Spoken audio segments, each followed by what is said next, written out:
আচ্ছা বন্ধুরা, আজকে আমরা বানাচ্ছি তেলাপিয়া মাছের টক। এরপরে আগের থেকে মাছকে ভেজে রেখেছি, সেগুলো দেখতেই পাচ্ছ। এবার ভালো করে পেঁয়াজ কাঁচা লঙ্কা লাল করে ভেজে নেব।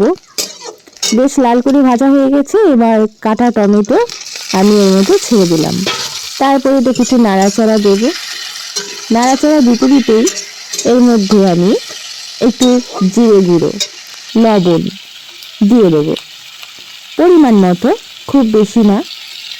এবার আমি এর মধ্যে আর একটু হলুদও দেবো, তারপরে একটু জল দেবো, দিয়ে ভালো করে কষতে হবে।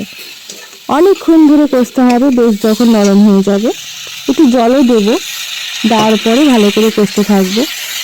এই দেখো পুরো কষা হয়ে গেছে, দেখতেই পাচ্ছ পুরো কষা হয়ে যাচ্ছে, কড়াইয়ের মধ্যে লেগে যাচ্ছে। এরপরে আমি জল দেব, জল দেওয়ার পর একটুখানি ঘেটে নেব। ঘাটা হয়ে গেলে তারপরে আরেকটু জল দেবো। দেওয়ার পরে যখন জলটা ফুটতে শুরু করবে তখন মাছগুলো দিয়ে দেব। মাছগুলো সব আমার ছাড়া হয়ে গেছে। এবার একটু খুন্তি দিয়ে নাড়াচাড়া দিয়ে মাছগুলোর মধ্যে এই জলটা মাখিয়ে দেবো, টক জলটা।